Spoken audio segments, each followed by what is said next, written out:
Hello sa inyo mga kaibigan. Ito po ang inyong likod na si Sergeant Hunter. Ito po yung pangatlong natin na ating pag-train sa kawayan. Ayan po, mega lang shoutout na para sa inyo lahat. At maraming salamat sa inyong suporta sa ating muntik channel na yan. At nandiyan na po tayo sa part na yan na kailangan natin matapos sila sa kaya ayan ang ating at pasensya na kayo kung na maingay ang ating ginagawa na kasi tumatama yung kanyang handle dyan sa hagdanan nating tinatapakan. Kaya yan at tinatagaan natin yung guntingin dahil nga gawa na hindi natin maabot-abot yan. Kaya yan gunting tayo, gunting lang yan at sana ay masubaybayan nyo hanggang sa ating matapos itong ating ginagawa.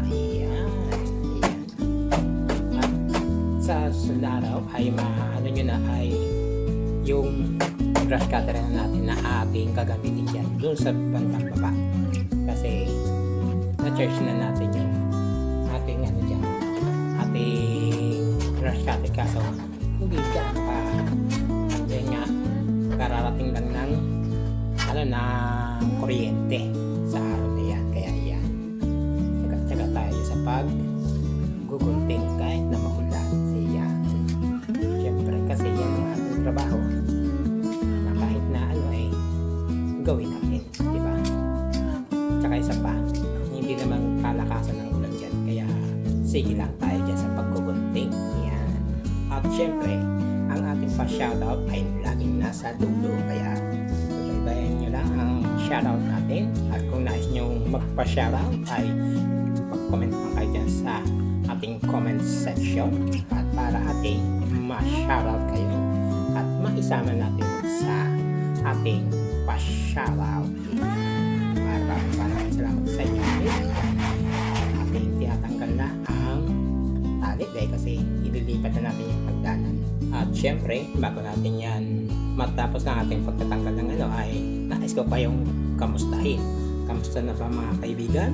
At ano na ba ang ating mga kalagayan sa araw na ito? Kung ano ba yung update sa ating mga YT rate at kung ano ang ano at pasyal naman ng mga inyong ano karanasan sa YT. Ayan at tayo magaan na ayan tinatanggal natin yung talit dyan sa taas kasi para mailipat natin sa ibang pwesto kaya ayan tinatanggal natin ang tali na yan. Ayan na po kaya yan hinihilan natin ng maayos ayan para pag-alis natin ng hagdanan ay walang sagakan. Ayan na at natanggalan natin. Ayan bala ko sana iyan lang dyan sa may banda kaso hindi kaya kita nyo na yan tapos ilalagay ko sana yan yung ano na yan hagdanan kaso yung pinaka dulo ay hindi kakasya dyan sa may ano sa may dulo rin ng hagdanan kaya hindi na inilagay yan kaya ang gagawin na lang natin dyan ay yung lali na lang yung mag-handle yan at i-slide natin yung papunta ron sa may ano sa may kawayan. Ayan. Dito sa may ano, kaya hindi natin yan dyan siyempre ilagay ng ganong posisyon kasi nga yung ano na yan ay hagdanan pababa. Kaya yung doon sa baba na yan ay pantay na makakalapat na maayos yung hagdanan natin. Kaya ang gagawin natin dyan ay itutumba natin papunta sa kawayan at lalagyan natin ng tali para ano siya yan ganyan ang gagawin natin yan para slanting nga yung ating gagawin dyan na ano yan ganyan ang gagawin natin para matapakan natin yan pinasok ko lang doon sa may ano sa may hagdanan kasi ang ginagawa ko dyan ay ilalagay ko muna sa ano harapan tapos hugutin ko tapos ibabalik ko ulit para at least yung parang matali siya sa ilak tapos yan doon ko na ilalagay siya yan para at least ay matalian natin na maayos yan Hindi lang dyan natin tatalian yan, pati dyan sa may banda baba. Yan, para sa yan siya. Pag sampa natin ay matibay. Yan, ang ating gagawin. Pero kung ako'y may ano dyan sana, ay maganda sana yung ano siya, yung may tatapakan ka talaga na maayos. Yung isang pahaba siya na ano, o kaya ano ay maano natin yung ibabaw mismo ng ano na yan at maaabot natin yung nakaito yung pinakadulo ng kawayan para pantay na pantay siya. Kasi yan ang pinakaano dyan yung mahirap dyan yung pinakadulo. Yung dito sa may ano na kayang-kayang abutin ng ano ng ating kamay at ni gunting ay kayang-kaya nating tabasin. Kaso yung dulo ay maiksi nga yung ating handle, kaya hindi natin masyado siyang magunting. Kailangan talaga natin ng maramay na pantukod na mahaba. Kaya yan, ang kailangan natin ay ano, extension handle. Yung nagamit natin na extension handle ay yung ano, yung handle ng para sa vacuum ng ating swimming pool. Ayan. Kaya yun ang ating na ano. Ayan. Pero okay naman kasi kahit papaano ay na nakatulong yung ating ano, at napansin nyo naman yung dulo ng ano ng kawanan na yan ay mahaba-haba pa yun. Pero hindi pa yan ang pinaka-maximum niya, maliit pa yun. Pagka tumaas pa yan ng gusto ay maano mo na yan hanggang bubong na ng bahay nila ma'am.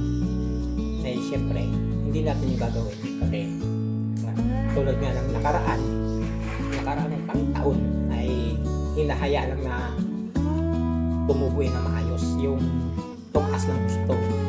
Kaso ang problema ay yung mga dahon at yung mga ano niya ay sa swimming pool ang bagsak pagka umahangin ang lalo na kung may bagyo. Kaya ang swimming pool ay punong-puno ng dahon ng kawayan. Ayan. Kaya sabi ko sa aking ano ay ikat nga yan ng ano. At ayan, is kami dalawa ni mama nagdesisyon na ganyan na ikat na namin ng ganyan. At si Sel ay wala nang nagawa kundi yan, nang makita niya yung resulta ay okay siya dahil kasi maganda nga naman yung yung resulta ng ano ng pagkat natin at naging ano siya, naging pantay sila lahat at parang baitang-baita ang ginawa natin yan kasi yan ang disenyo na nais natin dyan dahil kasi yung pader ang tinitignan natin kung ano yung disenyo ng pader yun din ang kawayan para at least makita natin ang kagandahan ng kanyang design. Yan. Yan. Inaayos na natin yung tali. Maigil kasi nga gawa na tayo rin na disgrasya kung hindi natin naayusin yung tali. Yan. Yan. Tapos mo tayo sa may gilid-gilid kasi syempre ang nandiyan ay hindi pa napapantay na maayos yan. Maano na tayo at papakang tayo dyan sa ibabaw. Yung una-una ay dyan muna tayo sa may sa may ikatatlong step. Siyempre doon lang tayo muna maakyat dahil kasi tinitimbang-timbang pa natin kung baka bumigay yung bakal na yan na halang baka ba yung mabalik. Kaya inaano natin yun na inasansya kung kakayanin tayo. Yan. Kaya din muna tayo naglana na gunting kasi syempre yan ang unang nating anhin para at least pagka natabas natin sa itaas ay okay na siya. Yan.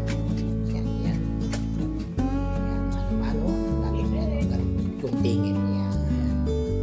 Yan. Perfect na ako dyan. Yan. Tapak ko na dyan. Isa pang step. Yan. Dyan muna tayo. Tapos pagka niyan ay akit tayo dyan sa ikalawa. Yan. Tapos mamaya niyan ay anin pa natin yan sa may yung natin yung position natin, iaharap na natin mamaya. Yan. Sa ngayon ay ganyan muna yung position natin dahil kasi nasa naman siya. Kaya okay lang naman yan na ganyan ang ating posisyon. Yan. Pero pagka lumano na, yun na pumunta sa dulo ay yung tatapak na tayo at haharap na tayo yan ng maayos para kasi ito, magunting natin, maabot. Marami ang dyan, marami ang yung gumagapang na damo, yung yung tinatawag na mga balagot tawagin sa amin. Yan. Sa na yan. Pagka may time, yung sa likod ay tatanggalin natin yung mga yung mga puno ng balagon para nasa baba lang sila. Yung mga gumagapang dyan ay hindi na umakyat ng gusto. Umakyat naman pero matagal siya bago naman siya makaakyat at least na natin sa pinakababa. Sa susunod na araw ay dyan naman tayo sa likod banda kakat. Yan. Magamitin natin ay crush cutter ito kakapit natin dun sa handle ng yan.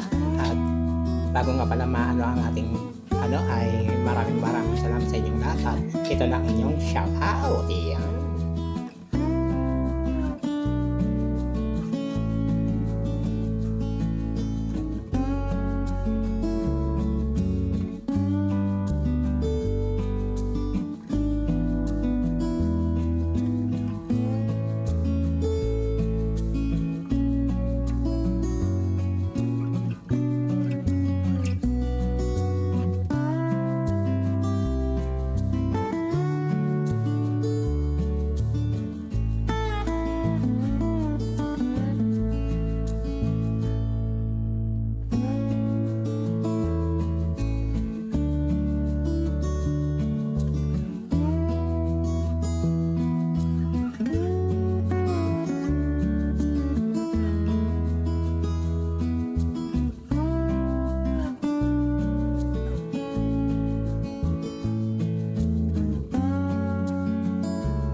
Maraming salamat sa inyong lahat at hanggang sa susunod nating panibagong video. Bye-bye!